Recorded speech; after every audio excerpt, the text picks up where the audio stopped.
Juan, Vale, esto es un momento fan. Esto es un momento fan. lo mismo Porque tú a mí digo. no me conoces de nada, me conoces ahora de los vídeos. Pero yo hace Bueno, un año, a mí el canal me empezó a funcionar en octubre del año pasado, hace nada, pero yo llevo 7 años subiendo vídeos al canal no y sabía. consumiendo YouTube. Y al que conocí fue al primero que conocí que hablaba así de noticias de actualidad y de política, fue a Sergio de UTVH. Y Mm. a partir de ahí, bueno, yo a ti ya te había visto en entrevistas, pero no sabía que eras colega de Sergio. Y entonces, desde que te vi con Sergio, empecé a ver todas las entrevistas en tirón que has hecho. Yo creo que no me he perdido ninguna. Y soy muy fan tuya. Y tienes mucha paciencia también, porque todas, madre mía. Yo creo que todas, por lo menos las que están en YouTube colgadas, me las he visto todas. Ya. Y soy muy fan. Y después de que vi que me habías nombrado en uno de tus artículos, bueno, En ese más de momento. uno. En más de Ya, uno, pero uno creo. en concreto en el que decías lo de la caza de brujas, yo que estaba hundida en la más absoluta miseria, con la lágrima colgando, ese día yo toda alegre, ya he cumplido mi misión en YouTube. Bueno, Juan, voy a empezar con la presentación, aunque yo Vale. sé que la gente que me sigue a mí estoy segura de que te conoce de sobra. Y yo me he ido a tu página web porque nada mejor que ver cómo te defines tú. Periodista, escritor, columnista, marido y padre de un hijo. Y he visto en varias entrevistas, en una en concreto que le diste a Alex Fidalgo, en el que haces mucho hincapié en tu mujer, hablas mucho de tu mujer y utilizas mucho el posesivo de yo soy de mi mujer y hablas mucho y con mucho cariño de ella. O sea, yo creo que es difícil ver a un hombre tan enamorado y que lo diga abiertamente. Bueno, no sé, sí. No sé si es difícil, la verdad, encontrar a gente que esté contenta con lo que ha encontrado, con lo que tiene en casa, pero yo la verdad es que sí, estoy muy contento. Llevamos la tira de años, de, no sé, 12 años posiblemente, o así, no sé. O sea, fíjate, no sé ni cuándo cumplimos años, ni leches de esas, pero vamos. Y ahora un hijo y casi dos, Está en porque camino. en camino que a 2 semanas estoy. Qué O sea, bueno, qué bueno. Va a ser tiempo del mío. aquí van a salir unas ojeras que van a ser increíbles. Yo creo que la próxima vez que nos veamos por aquí voy a estar totalmente ya ¿Cuántos? enfangado. ¿Niño o niña? Ahora tengo un niño que se llama Alejandro y viene una niña que se va a llamar Alicia. Ay, no me digas, me has quitado el nombre, es que no puede ser, era mi nombre Ah, favorito si tenía una niña. bueno, Aliqueira, del griego, ¿verdad? sí, significa verdad, Alecella. Bueno, yo digo Aliqueya por cómo se escribe, pero se pronunciará Sí, de otra manera. sí, que significa verdad el nombre. Sí, sí, sí, sí. Así Yo que nada, llevo para... tatuada, solo llevo un tatuaje y llevo tatuado precisamente esa palabra, la de verdad. Ajá. Bueno, Sí, pues sí. entonces también puedes ponérselo. Si tienes una cría Si y te tengo lo has una niña, ese era tatuado. mi nombre. Ese es el nombre que más me ha gustado, vamos, de toda la vida de niña. Un nombre precioso. Bueno, le pones un nombre que tiene que ver mucho con lo que tú haces, ¿no? Porque al final tú cuentas noticias y esta es una de las preguntas que te quería hacer. Cuando cuentas una noticia, ¿cuentas la verdad o cuentas tu verdad? Yo lo que intento es, sabiendo que nos equivocamos y yo he metido la pata varias veces hasta el corvejón, es ser honesto. O sea, si creo que algo es verdad, lo digo. Que esto yo creo que es lo que más falta en esta profesión del periodismo. Yo no me considero periodista porque es verdad que el trabajo del periodista yo lo admiro en cuanto a que hacen un montón de trabajo de fuentes, etcétera. Yo soy más bien un comentarista, un comodón. A mí me gusta trabajar en pantuflas y salir poco a la calle. Y lo que hago en los comentarios es intentar decir siempre lo que pienso que es verdad. Y yo creo que eso es lo que mucha gente no está haciendo porque hay mucha conveniencia, hay mucho bienquedismo, hay muchas corrientes de opinión, en fin, se ve de muchas maneras. Se ve con muchas noticias en las que el titular casi parece una adivinanza, ¿no? ¿Y has tenido miedo alguna vez a la hora de dar una noticia y pensar que, no sé, que vas a tener mucho hate por parte de los lectores cuando cuentas una noticia y das tu visión honesta de lo que estás contando? No, miedo, soy un poco A ver, es que hay dos partes en mi historia con esto. Primero, yo trabajaba con redes sociales, era muy activo en Twitter, en Facebook, seguía siendo muy activo cuando ya había pasado de moda. Y en esa época sí que sufría bastante a veces bueno, sufría bastante, quiero decir. Sufría, me molestaba, me inquietaba, me angustiaba a veces la respuesta que había a algunos artículos. O sea, nunca por eso me he quejado públicamente, a lo mejor alguna vez en muchos años, ¿eh? Pero he intentado nunca convertir eso en una especie de coartada para el victimismo, que también hay gente que lo hace y no me gusta nada cuando lo veo por ahí, ¿no? Que te contestan, te critican, te insultan y tú ya te consideras poco menos que Rosa Parks y no. Pero es verdad que de manera interna a mí sí que me iba minando, sí que me afectaba. Entonces lo que hice hace unos años fue dejar las redes. Me las lleva una persona, le pago, yo no tengo las claves, no puedo entrar. Es como el mueble bar de un alcohólico. O sea, y desde entonces he experimentado la ausencia absoluta de miedo. No he tenido en ningún momento, pero sí de consecuencias. O sea, yo no sé lo que está diciendo la gente. Cuando escribo no miro las redes sociales y solo en algún momento que se lía muy gorda o así algún amigo te dice, oh, la que has liado tal, pero intento también decirle a mis amigos que no me transmitan todo eso que yo no quiero, que no me interesa, porque eso sí te limita la libertad. O sea, yo en los últimos tiempos de Twitter, de mi uso de Twitter masivo, ya escribía muchas veces pensando lo que iba a responder Antonio Maestre o quien fuera, ¿sabes? Y ahí ya estaba yo en una posición que consideraba que no era buena para el trabajo que tengo, que es intentar decir lo que pienso y ya está. Claro, y cuando escribías en esos momentos en los que consumías redes sociales, ¿en alguna ocasión te viste a ti mismo leyendo un artículo antes de publicarlo y cambiando algo por miedo a la respuesta? ¿Cuántas veces lo has hecho? ¿Lo has hecho alguna vez? Sí, bueno, lo he hecho. Hay una época cuando todo el tema del Me Too, ahora hay muchos youtubers, amigos nuestros, el Sergio, muchos otros, que dan mucha caña en ese sentido y yo noto, y también en los medios noto que se ha abierto un poco más la veda. Pero esto en 2017 era muy infrecuente, o sea, no existía, por ejemplo, no sé si Sergio se abrió al año Por siguiente ahí, por ahí. o el canal, y era muy, muy infrecuente. Y yo ya entonces, yo creo que desde 2014 he mantenido una línea en este sentido del feminismo, la corrección política, etcétera, muy crítica. Siendo yo entonces de izquierdas, ahora ya no sabría decirte si soy, además que me importa un carajo, ¿no? Pero Ya. siendo yo entonces un tío que votaba a Podemos o al PSOE o tal, hace años, yo sí era muy crítico con esa línea, porque era una línea que estaba empezando a eclosionar dentro de la izquierda, todo el tema este woke, posmoderno, de la corrección política, etcétera, americano, y yo como votante lo criticaba mucho, porque me parecía que era sano y no quería que la izquierda fuera por ahí, ¿no? Veníamos del 15M, veníamos de toda esa parte en la que parece que la izquierda estaba dividiéndose entre propuestas más materiales, que eran las que a mí me interesaban, o más culturales, que eran las que no me interesaban, y yo ya entonces daba bastante caña. En esa época, yo sí recuerdo escribir un artículo y meterle muchos paños calientes.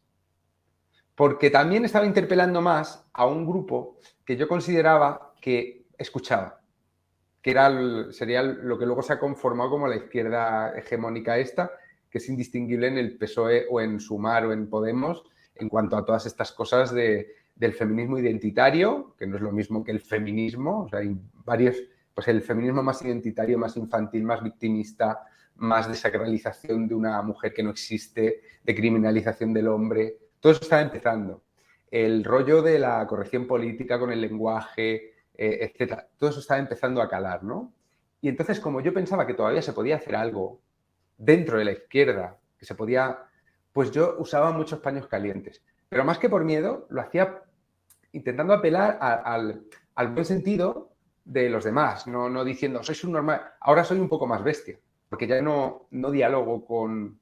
Ya llevo muchos años como para saber que en todo caso lo que puedo hacer es de vez en cuando apelar a gente que está tan descontenta como yo y que ya no sabe ni si es de izquierdas o de derechas y se la suda.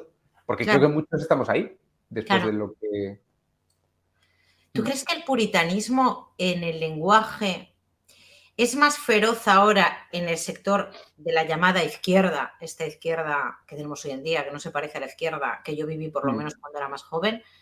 ¿Es más fuerte de lo que era en el pasado el puritanismo que existía en la derecha? No, eso es difícil de responder, Begoña, porque ahí sí, no puedo evitar el adanismo, porque yo estoy viviendo uno y no he vivido el otro en mis carnes, pero he leído mucho. Yo, la libertad de expresión es mi tema desde hace muchos años y tengo aquí a mi lado, no se ve, pero tengo una biblioteca entera, un mueble entero de libros sobre el tema, muchos libros de historia de la época de Franco y anteriores, vamos, desde la Inquisición para adelante, ¿no? He leído mucho porque es un tema que me interesa mucho y veo que hay muchas conexiones. En alguno de los libros que tengo publicados del tema hablo de esas conexiones que hay en una suerte de espíritu censor que se ha ido manifestando en distintos cuerpos. A veces el cuerpo con la sotana del inquisidor, pero también el de su enemigo protestante. El calvinismo era ya otra inquisición, ¿no? En Ginebra. Y luego en sistemas laicos como la Unión Soviética o en el franquismo, nacionalistas, ¿no? O aquí, en este momento, con todo este movimiento de puritanismo de una izquierda que yo ni siquiera consideraría como tal. Entonces, no creo que haya sido... O sea, yo creo que hoy hay consecuencias menos duras que en otros momentos. Claro, yo me porque alegro. antes te mataban, ahora te matan civilmente. Claro, mira en Irán a las chicas del velo y todo esto. Es que, a ver, es lo que digo siempre. A mí muchas veces me llega una crítica que me jode, que dicen, como hablando de mí, dicen, que dice que le censuran y está en todas partes. Yo nunca digo que me censuran. Digo todo lo contrario. De hecho, en El Hormiguero me llevó Pablo Motos un día al Hormiguero y me dijo, tú, joder, te censuran mucho tal a ti, ¿no? Pablo Motos me dijo, ¿no? Y digo, pues si estoy en El Hormiguero, ¿qué coño me van a censurar a mí? Pero esta crítica que me hacen bastante, yo sí que o sea, mi tema realmente es que como mucha gente sí se siente lo bastante asustada para callarse. Y yo creo que la magnitud de ese silencio o de ese hablar por conveniencia es ahora tan grande como en otros momentos, porque no creo que haga falta el uso de la violencia o de la cárcel o de la multa para que la gente se calle. La espiral del silencio, que la descubrió una alemana en los años 60, Noel Neumann, la espiral del silencio funciona con o sin violencia. En España, en la época de ETA, ha sido uno de los momentos más cercanos de una censura letal. Cuando ETA empieza a matar periodistas o cuando ETA empieza a matar a políticos de la oposición, que no es así desde el principio, pero cuando ETA pasa a la guerra total contra la sociedad vasca y española, ahí había una espiral del silencio que no creo que fuera más poderosa que ahora. De hecho, cuando había peligro de muerte y te infligía la muerte un inmoral, un sádico, un monstruo, un terrorista, la gente tenía un buen motivo para rebelarse. Y en la época de Franco pasaba igual. Rebelarse contra el franquismo, aunque era más peligroso en términos de cárcel, de persecución, de ruina, etcétera, en términos objetivos era más peligroso, también daba un aliciente más grande. Hoy yo encuentro que la gente está o tan asustada para hablar como entonces sobre ciertos temas libremente, o más asustada, porque ni siquiera la rebeldía contra eso tiene el marchamo de moralidad superior de estar enfrentándote a una tiranía, porque no es una tiranía, no vivimos en la dictadura de lo políticamente correcto. Vivimos en una democracia donde existe una corrección política o dos, porque la derecha también tiene la suya, y donde la gente tiene muchísimo miedo de quedarse sola. Entonces, ni siquiera el enfrentarte a eso es nada heroico, porque es que no lo es. Y Bueno, como no es heroico, hay menos aliciente para hacerlo. O sea que la gente está más acojonada.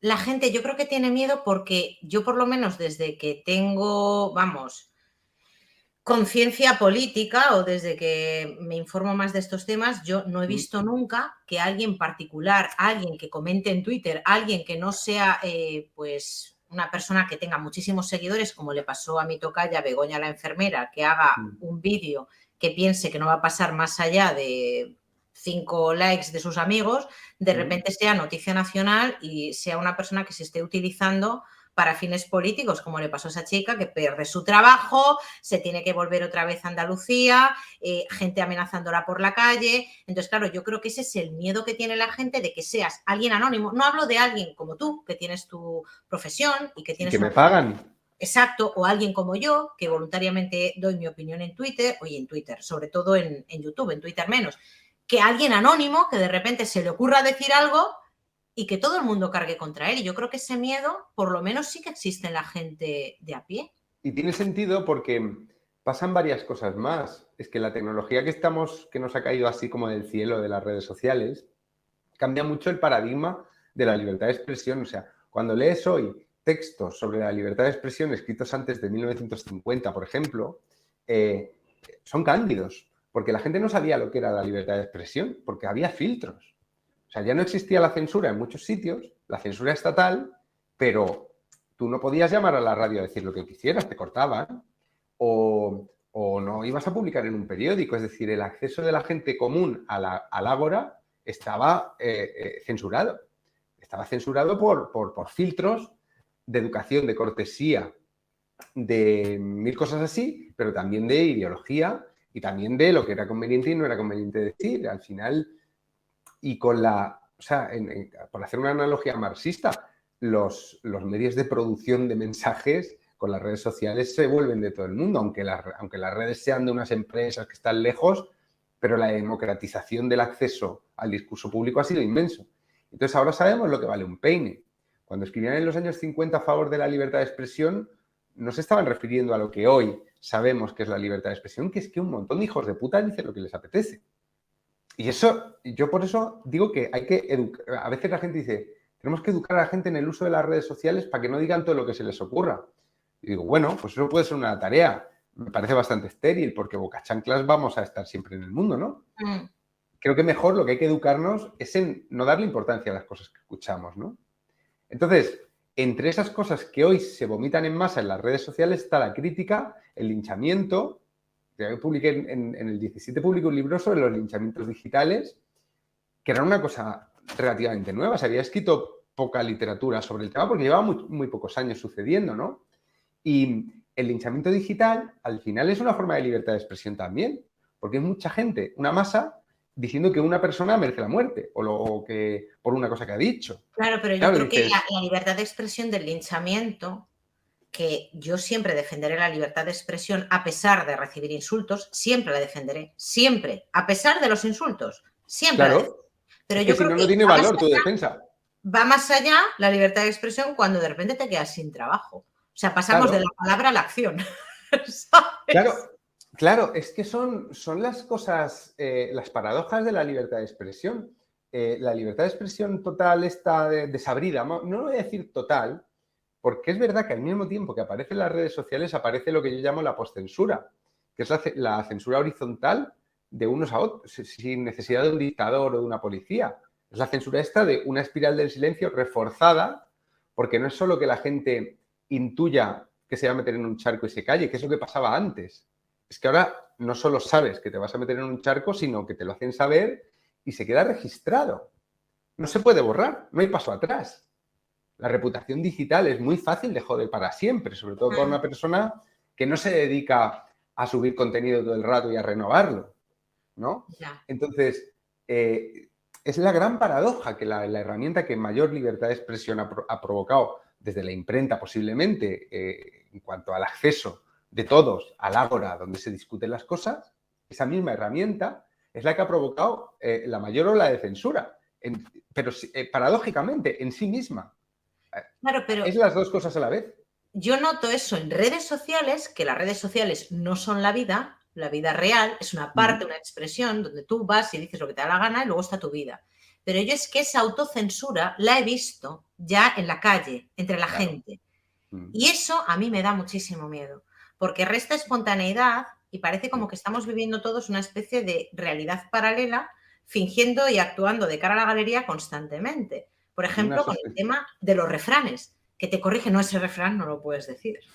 esto no lo puedes decir tampoco. Esto Sí, sí. utiliza el femenino, pero en la calle te hablo. Sí, sí. En la calle. Y en la calle todavía, pero en el trabajo y en grupos de amigos. Sobre todo en el trabajo. A ver, siempre hemos sido hipócritas en el trabajo. Por ejemplo, siempre se ha peloteado al jefe aunque sea un gilipollas, ¿no? O sea que la hipocresía tampoco es una... De nuevo, no podemos ser No es adanistas por nada de invento. esto. Claro, bien queda ha habido siempre, pelotas ha habido siempre, cotillas ha habido siempre, ¿no? Pero el salto tecnológico ha llevado esto, yo creo que a otra dimensión, sobre todo por la pervivencia del mensaje. Si es que uno de los fenómenos más sorprendentes hace años, ya estamos acostumbrados, pero fue, por ejemplo, lo de Zapata, lo de Guillermo Zapata, que era un tío que años atrás había puesto unas cosas en Twitter que ni se acordaba y tuvo que dimitir de concejal porque se las sacaron. Y, o sea, la memoria del lugar donde dejas la basurilla que se te ocurre en una noche de copas resultó que era mayor y, por tanto, una amenaza para tu futuro, porque te podía salir en cualquier momento, ¿no? Entonces, pasado ese susto, estamos en un momento de acobardamiento, porque sabes que te la pueden liar hoy por lo que digas, pero te la pueden liar dentro de 10 años. Por lo mismo. Claro, porque eso tiene una memoria de la hostia. Y hay aplicaciones que te borran las cosas hacia atrás, pero tú no sabes quién ha hecho un pantallazo, tú no sabes. Entonces, claro, la sociedad de la expresión libre en realidad era una sociedad de la vigilancia libre. Era una sociedad donde el policía era cualquiera que te rodeara, porque cualquiera te podía denunciar. Es que a mí también me interesa mucho la época soviética, he leído mucho sobre los años de Rusia y la Unión Soviética, ¿no? Y es durante la parte más negra del estalinismo, en torno al año 38, una cosa así, la gente tenía más miedo de sus vecinos que de la policía.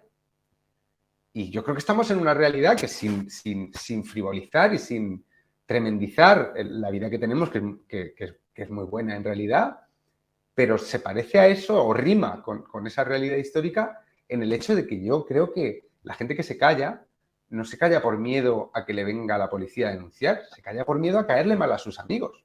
Claro, pero es que te has ido muy lejos. Yo creo que en pandemia eso ya lo vivimos. O sea, cualquiera que tenía un poquito de poder y sin tenerlo porque llevaba la mascarilla bien puesta y otro la llevaba mal anudada en sus orejas, decía, oye, que llevas mal la mascarilla. Ay, perdón, perdón, perdón. Sí, sí. O Sí, sea, sí. nos hemos vuelto un poco, en ese sentido, censores y vigilantes de lo que hace el vecino.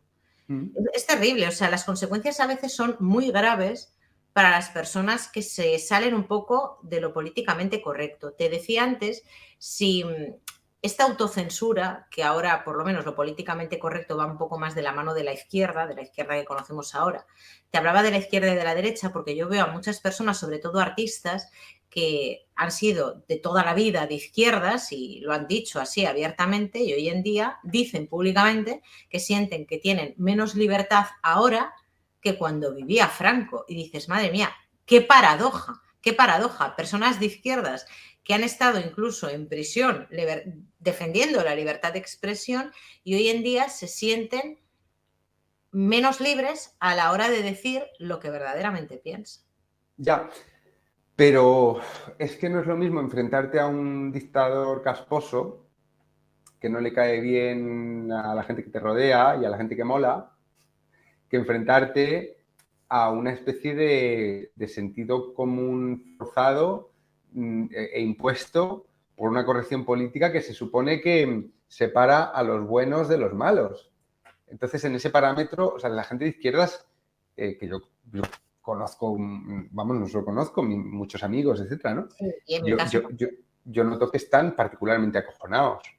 Pero no diría, ya vimos en Estados Unidos, nosotros vamos a rebufo de Estados Unidos para todo, ¿no? Y ya Robert Hughes, en los años 90, en uno de los primeros libros que aparecen sobre la corrección política de los campus, que entonces era solo en las universidades anglo y era una cosa de la que nos reíamos mucho desde aquí porque era ridícula y sigue siéndolo, ¿no?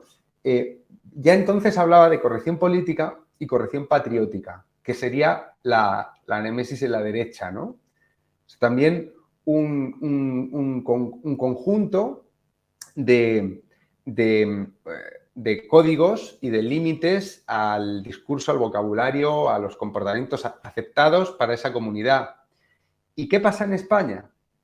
Que ha arraigado menos o está tardando más en arraigar, aunque yo creo que con Vox y con sus palmeros ya se empieza también a notar en la gente conservadora un miedo a decir ciertas cosas para que no te tachen de tibio, de equidistante o de cosas así. Eso me pasa a mí también, ¿eh? Claro, yo ya empiezo a notar eso en la derecha, pero creo que la derecha no ha sido tan heavy como en la izquierda, porque en España, hasta hace nada y hasta hoy, si me apuras, hay pudor a decir que eres de derechas. Sin embargo, entre la gente de izquierdas hay pudor a que te llamen facha.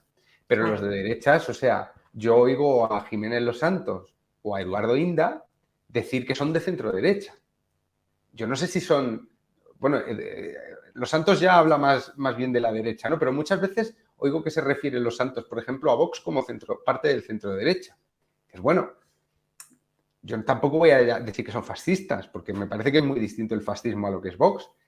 Pero centro derecha, podríamos decir que es de derechas. Claro. No de centro derecha. El centro derecha en todo caso era el PP. Sí. O Ciudadanos, no sé quién, Sí. ¿no? Sí. O el PSOE en algunas cosas. Pero ese pudor a ser considerado de derechas, un facha de los pies a la cabeza, yo creo que atenúa un poco los efectos de esa corrección patriótica en la gente de derechas. Dado que la etiqueta derecha no es tan prestigiosa, ni siquiera para los que podrían asumirla sin ningún problema, porque venimos del franquismo, de la transición, de todo esto que se demonizó mucho la derecha en general, pues el PP era de centro, Aznar era de centro, de derechas no había nadie en España.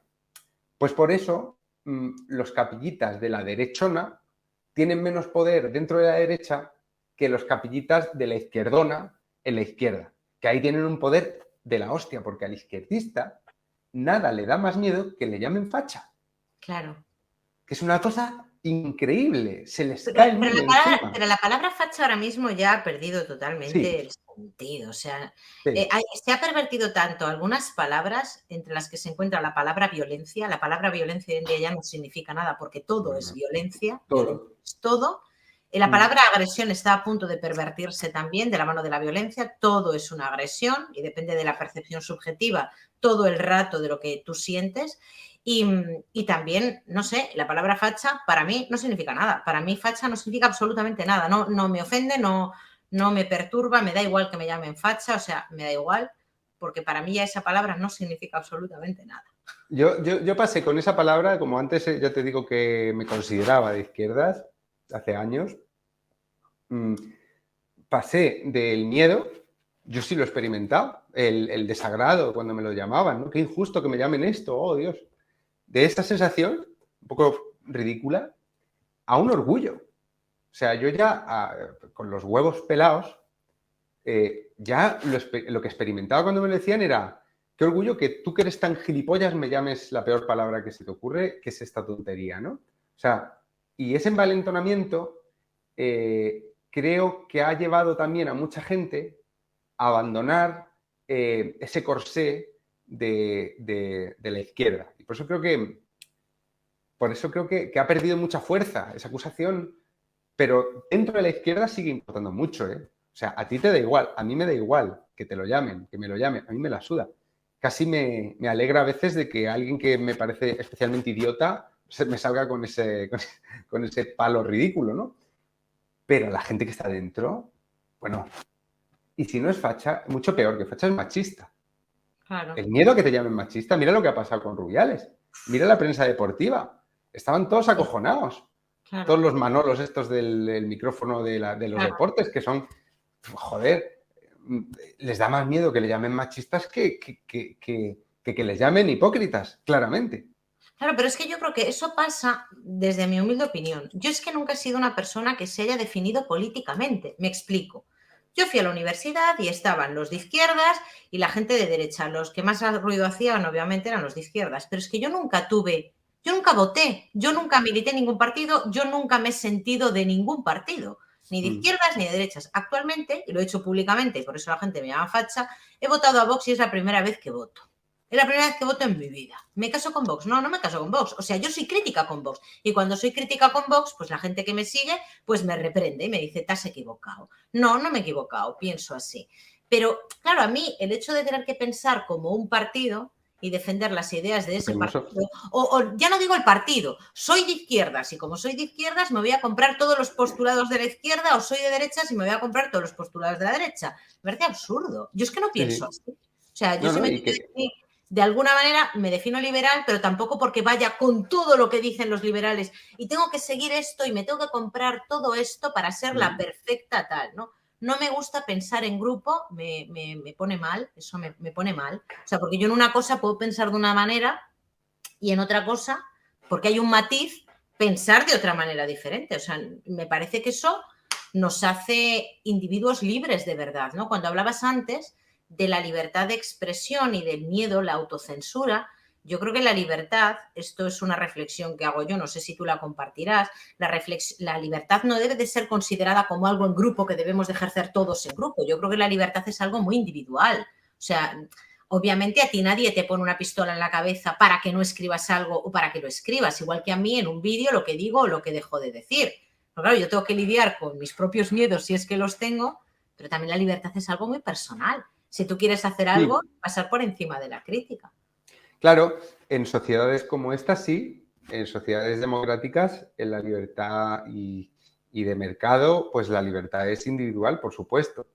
Otra cosa es que seas un indio de la India en el año 20, con los británicos, ¿no? Pues si ahí ya se puede entender qué es lo que utiliza el nacionalismo siempre, ¿no? El nacionalismo de hoy, de España, por ejemplo, intenta trasladar un modelo de sociedades muy diferentes a la nuestra, en la que la libertad se entiende de manera colectiva. Y con esa falacia es como se han perpetrado todas las salvajadas nacionalistas desde la Declaración Unilateral de Independencia y todo lo que vino antes a ETA. Claro, es en pos de una libertad de grupo que no es aplicable de ninguna forma a un Estado democrático, porque un Estado democrático es un hombre, un voto. Entonces, ahí termina el problema de la comunidad. Pero claro, ¿qué pasa? Esto es interesante porque fíjate cómo los movimientos estos pro censura, hace nada estábamos escuchando en Francia, están hablando de perseguir penalmente el escepticismo climático. En Canadá ha habido ya, con el superprogresista gobierno de Trudeau, mogollón de medidas coercitivas de la libertad de expresión. Mira Jordan Peterson, ¿no?, que lo quieren mandar a reeducación. Aquí vamos a verlo, ya lo estamos viendo en la ley trans, parte del aparato de represión que tiene para la libertad de expresión. Bueno, vamos a ver cosas increíbles, ¿no? Porque, claro, el delito de odio aquí es lo que le siente mal a un gilipollas, claro, que ha elegido su sexo o su género. Entonces, si ya eligiendo tu género puedes denunciar a otro y tener razón, porque te ofende, ya se ha roto por completo. Y todo eso se ha hecho en pos siempre de la libertad de un grupo. Siempre se ha utilizado esa falacia para restringir las libertades individuales. Claro. Sí, perdona que te interrumpa. No, sí. Digo, pero al final cuando las cosas se van de madre, como en el caso Rubiales o como el caso que tú cuentas en tu último libro, que, por cierto, recuérdame el título, me ha llegado en teoría el libro, pero lo tengo abajo, lo tengo que recoger. Recuérdame el título, no te vas a reír, ¿no? ¿Cómo es? Nadie se va a reír. Nadie se va a reír. Pues ahí cuentas un caso, que ya lo has contado en algunas entrevistas, y sobre el que quiero entrar si nos da tiempo, hablando un poco de la ironía, pero cuando algo se va de madre, algo que todos vemos, que es una tontería, que es una estupidez, que se ha sacado de contexto, cuando algo se va de madre, ¿cómo hacemos? ¿Quién pone el cascabel al gato? ¿Quién es el que para todo esto? Porque yo voy a hablar con propiedad, tenía confianza en la justicia, la sigo manteniendo, por lo menos en el caso Rubiales parece que la cosa va a tirar por ese camino, en la justicia, ¿no? Y en la independencia del Poder Judicial, que no es tal, pero bueno, dices, al menos un poco de cordura en todo esto.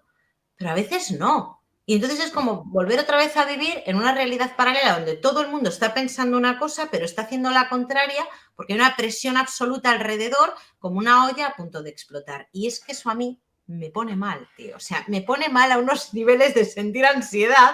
Es decir, yo no pertenezco a este mundo, macho. O sea, no pertenezco a este mundo.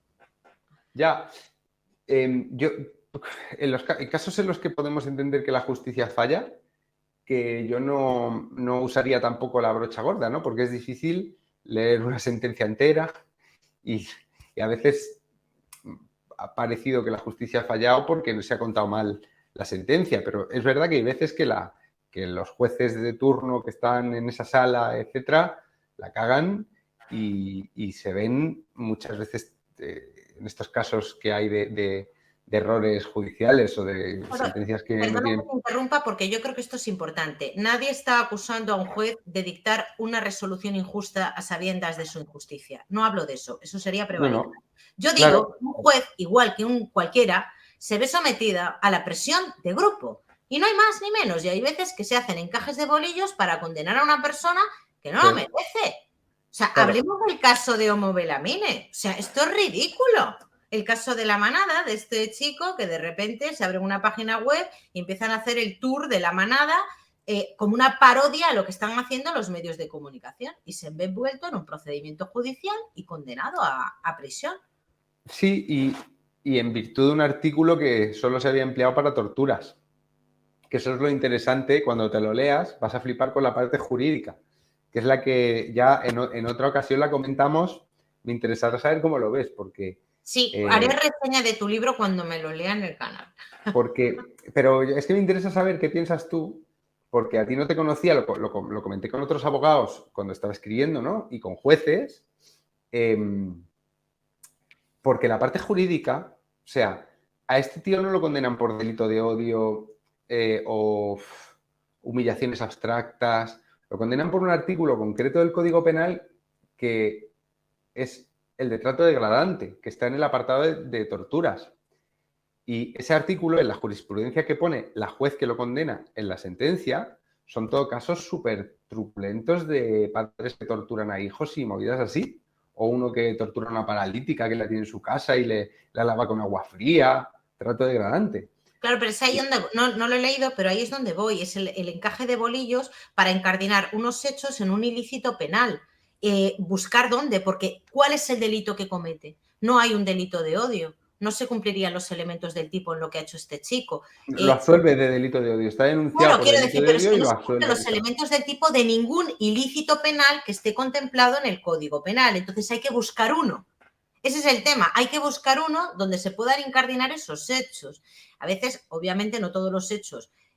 A veces lo que se hace es aplicar por analogía un artículo, pero es que en este caso lo leeré, no le veo la aplicación.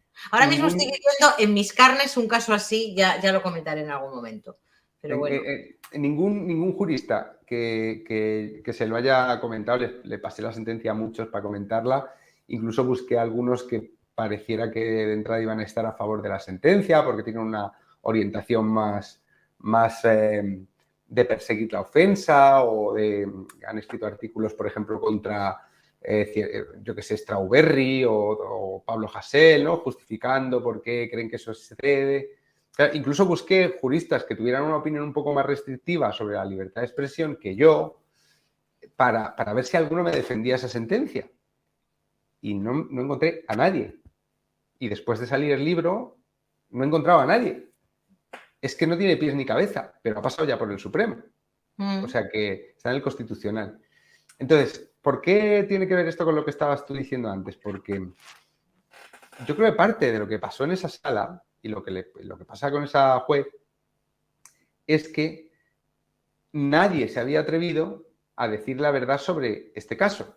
Entonces, si ella buscaba en Internet, no sé si lo haría o no, pero si ella, para pensar el caso, para estudiarlo, puso algo en Google, lo que encontró fue a los medios diciendo al unísono que estos tíos que iban a hacer un tour, que no sé qué, no encontró contexto. Entonces, ¿qué hay detrás de eso? Yo entiendo que está la cobardía de la gente que, sabiendo que eso era una parodia, no lo dijo, no lo publicó, no dio a eso que se iba a encontrar la juez al final, un poco más de contexto. Y aunque él como acusado y su abogado lo vieron en la sala, ella ya en ese momento yo pienso que estaba con la sentencia tomada. O sea, ya tenía una imagen clara, equivocada, igual que le pasó a la víctima de la manada que denuncia al prota de mi libro, es que lo que ella recibe por la prensa es una cosa que no existe. Y eso es culpa de la prensa, que no está contando la verdad. ¿Y por qué no cuenta la verdad? Por miedo. Por eso yo siempre digo que la gente que se calla pudiendo hablar, mi acusación no es por cobardes, aunque lo son, es por irresponsables, porque callar tiene consecuencias. Y lo hemos visto con el caso de lo que ha pasado en la Federación de Fútbol. O sea, yo no sé si tienen razones para esa purga que han acometido en la Federación, porque me pasa como a ti, que te he visto decirlo en algún vídeo. Yo es que no tengo ni puta idea de fútbol, no estoy familiarizado. Lo que está claro es que nadie les ha preguntado, oye, ¿por qué hay que cargarse a este? ¿Qué ha hecho? A este en concreto, que os queréis que... ¿Por qué? Nadie se ha atrevido a preguntar. Porque, claro, yo sí te creo, ¿no? O sea, es la fe esta de que una mujer cómo va a mentir. Si lo dice en el programa, será. Entonces, le van a absolver, hoy lo cuento en el canal, dicen que le van a absolver del delito de agresión. Obviamente, o sea, yo lo he tratado varias veces en el canal este tema porque a mí, o sea, fue uno de los temas que más ansiedad, porque lo estoy viendo en este momento, me ha generado. Yo cuando veía la prensa y toda la prensa, no había nadie que se atreviera a decir, oigan, esto no es una agresión, todos a una, Dios mío.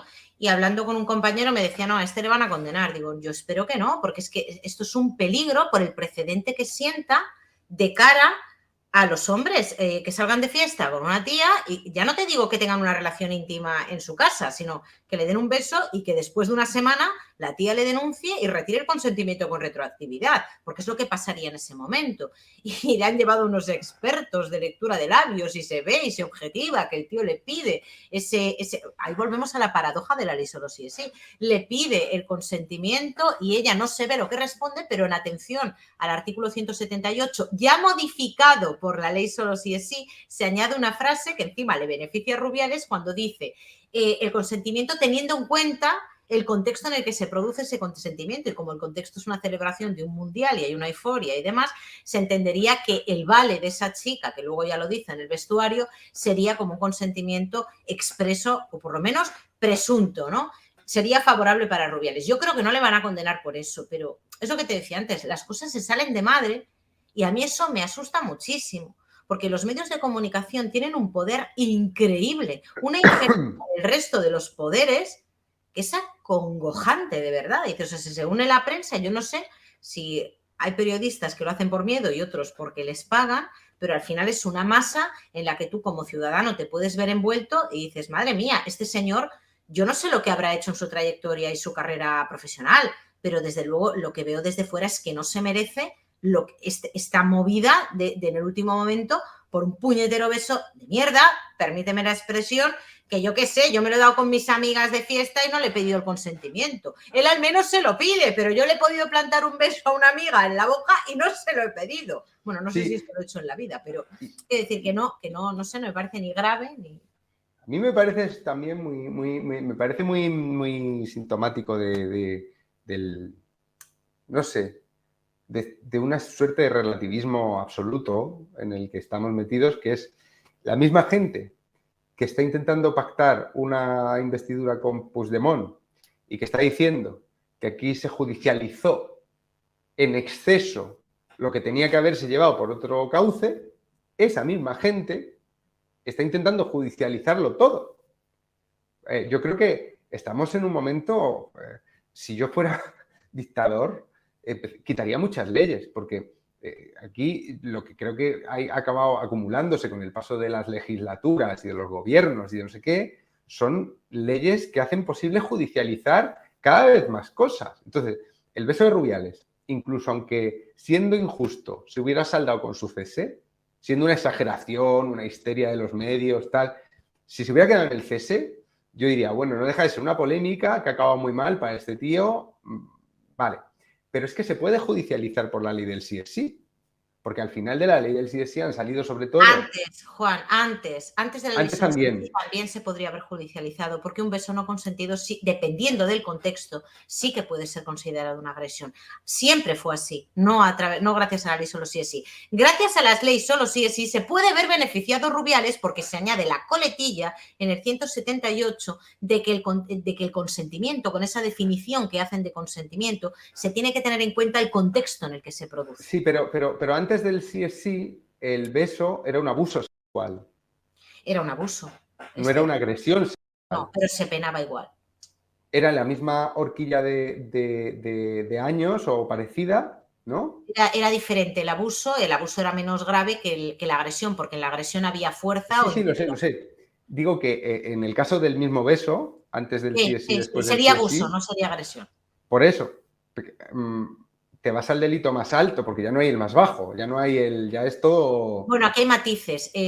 Sería agresión, pero dentro de la agresión se contempla que sea menos grave. O sea, el problema de la ley solo sí es sí, al considerar todo agresión, da lugar a la arbitrariedad en la decisión que puede tomar un juez, porque la horquilla no es que sea, de hecho, se bajan las penas. El problema es que la horquilla es tan amplia porque se meten dentro lo que antes era abuso, se come el abuso, y ahora le da un margen de discrecionalidad al juez que puede dar lugar a sentencias, pues que un juez de Sevilla considere que el caso de Rubiales es más grave y te lo condene a 4 años, y otro de Cáceres diga, mira, no, a mí esto me parece una tontería y como ahora no lo puedo contemplar como una falta porque las faltas dejaron de penarse en el 2015, se despenalizaron, pues lo voy a condenar como una agresión más leve. Ese es el problema.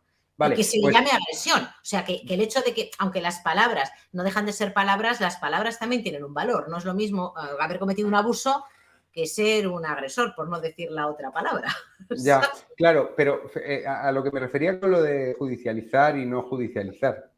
Desde el primer... Vale, o sea, si antes de la ley del sí sí también se podía judicializar de esta manera ese beso, perfecto. Lo que me llama la atención es que los políticos que están hablando de desjudicializar lo de Cataluña, desde el principio empezaron a decir que eso era una agresión sexual, es decir, que se tenía que judicializar, que tenía que ir al banquillo en Rubiales, ¿no? Total. Entonces dices, ¿qué hay que judicializar y qué no hay que desjudicializar? Unos políticos que se saltan la Constitución, no. Porque tenemos que hablar con ellos y que nos voten la investidura. Pero un calvo que le suelta un beso a una futbolista después del partido, después de ganar, eso sí. Porque lo que hay que judicializar es nuestra vida íntima. O sea, yo creo que yo aquí veo también algo de correctivo popular. Es aviso a navegantes, ¿no? Ya lo de lo personal es político, es un monstruo fuera de control.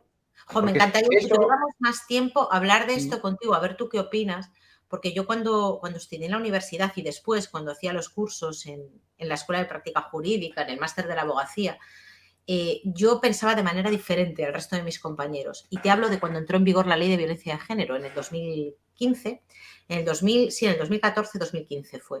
La ley de violencia de género. Perdón, la de 2004, 2004, que yo estaba estudiando en la facultad. En el 2004 fue cuando entró en vigor la Ley de Violencia de Género. Y yo hablaba mucho de esto, de que no se, desde mi punto de vista, no se puede legislar sobre la vida íntima de las personas. Pero efectivamente ya se hace y encima se considera un delito de los de carácter público. Es decir, que cualquiera puede denunciar en tu nombre y se perseguirá de oficio. Pero es que, de verdad, al final, todos somos potencialmente delincuentes. Con la ley en la mano y cada vez que entra un político y empieza a reformar sobre lo reformado ya y empieza a añadir ilícitos penales sobre los que luego hay una jurisprudencia que completa esas lagunas que no contempla ese artículo, todos somos potenciales delincuentes. El problema es que cojan a alguien de cabeza de turco y se amplíe la jurisprudencia porque se ha tomado ahí a alguien de cabeza de turco. Y eso es peligrosísimo, peligrosísimo. Bueno, eso es lo que pasa con Homo Belamine, que son los del libro que te he pasado. Como nunca se había condenado por ese artículo a un grupo de artistas, por ese artículo se condenaba a gente que le hacía cosas a otra gente.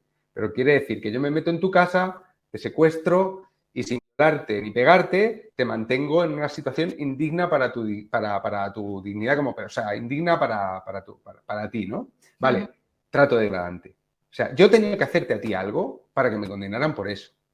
Con este caso, tenemos a un desconocido que sin dirigirse ni mencionar a la víctima, entre comillas, acaba siéndolo según la sentencia, para mí no lo es,